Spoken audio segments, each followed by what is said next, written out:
Ya, itu menjadi sebuah warna identitas keindonesiaan kita. Nah, saya melihat Indonesia ini kan kehilangan identitas, ya, kehilangan figur pemimpin, kehilangan tokoh, kehilangan figur-figur yang ada. Nah, kalau saya melihat Indonesia ini, ya banyak aktor, ya banyak pemain yang masuk di negeri Indonesia yang mengacak-ngacak demokrasi keindonesiaan. Sehingga kalau saya lihat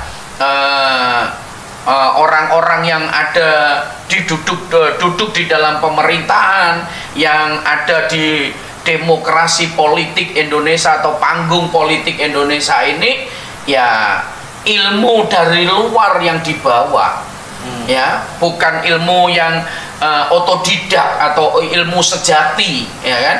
Kalau saya lihat seperti yang Bapak sampaikan tadi, Pak Lukas sampaikan tadi, contoh-contoh Nabi Yusuf, Nabi Saul, Nabi Daud, itu adalah orang-orang yang lahir dari golongan awam, tapi ditakdirkan, tapi mendapat pulung, mendapatkan rahmat, mendapatkan sebuah panggilan, ya, dari amanah dari Tuhannya.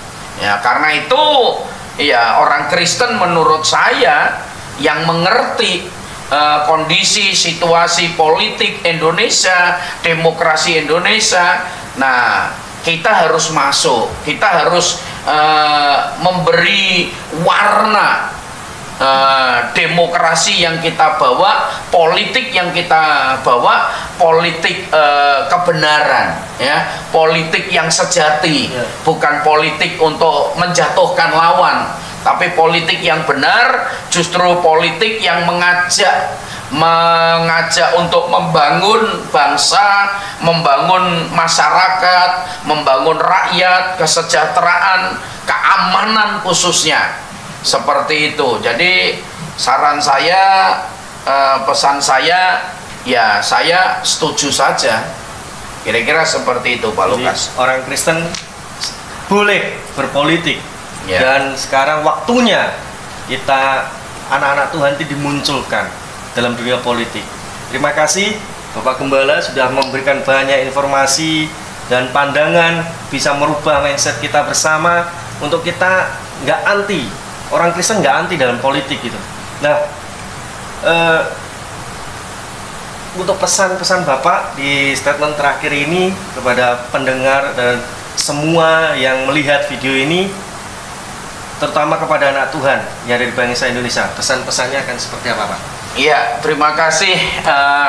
Pesan saya, dimanapun sahabat-sahabat Indonesia, sahabat-sahabat yang mencintai tanah air, khususnya umat Kristen, dimanapun Anda berada, pesan saya, Anda harus keluar dari penjara yang namanya gereja. Anda harus keluar dari penjara yang namanya organisasi. Anda harus bergabung di dalam satu organisasi yang besar, yaitu pemerintahan ini. Jadi saya melihat ada banyak kemampuan pemuda-pemudi Kristen, pemuda-pemudi umat Tuhan yang punya potensi, yang punya kemampuan untuk memberikan sebuah warna organisasi pemerintahan ini atau pemerintahan yang besar ini. Jadi himbauan saya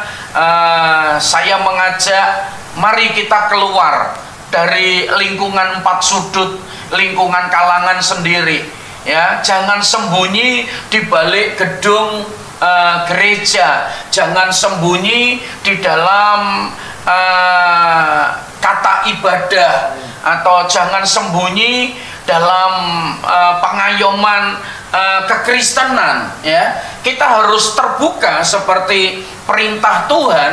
Kita menjadi surat yang terbuka, menjadi pribadi yang terbuka, sehingga bukan hanya kita menyinari kaum kita, atau bukan hanya kita menyinari kaum Kristiani saja gitu, tapi sudah waktunya kekristenan ini keluar dari yang namanya bangunan gereja, ya, keluar yang dari organisasi yang mengintimidasi. Nah, ini seringkali saya melihat sebenarnya kekristenan dengan kita tidak sadari, kekristenan itu diintimidasi, ditakut-takuti, sehingga batasan-batasan aturan gereja, aturan organisasi, ya, oleh sinode-sinode itu sebenarnya sedang membatasi umat Kristen, sedang mengebiri umat Kristen, ya, padahal di dalam umat Kristen ini ada banyak orang-orang yang luar biasa, orang-orang yang berintegritas, yang punya mental iman dengan benar, memiliki welas asih kasih. Nah, menurut saya, pesan saya, ayo hari ini bangkit, ya, umat Kristen dimanapun Anda berada, anak-anak muda yang kau punya kemampuan otodidak, ya kan, seperti nabi-nabi tadi, seperti contoh-contoh yang ada di Alkitab, ya, itu adalah orang-orang yang dipilih, yang dipanggil terlibat di dalam pemerintahan kebangsaan. Jadi saya menghimbau, saya mengajak, kalau saudara sebagai anak bangsa, kalau saudara mencintai Tuhan, pasti mencintai tanah air. Jadi semangat untuk umat Kristen dimanapun berada, keluarlah, bangkitlah, tunjukkan identitasmu bahwa engkau mencintai tanah air. Terima kasih. Terima kasih buat statement penutup pada hari ini. Sangat luar biasa. Kita semakin hari iman percaya kita akan semakin bertumbuh dalam Tuhan, dan jangan pernah takut untuk kita terus mengiring Tuhan. Dan hari ini sebagai anak Tuhan, saya mengutip sedikit statement dari Bapak Gembala adalah, kalau kita cinta Tuhan, kita pasti cinta tanah air. Sampai ketemu di episode berikutnya, dan salam dugem dunia gembala. Amin. Tuhan Yesus memberkati. Tuhan berkati. Tuhan berkati. Merdeka. Merdeka. Cinta tanah air adalah kewajiban kita sebagai orang percaya. Amin. Amin. Makasih.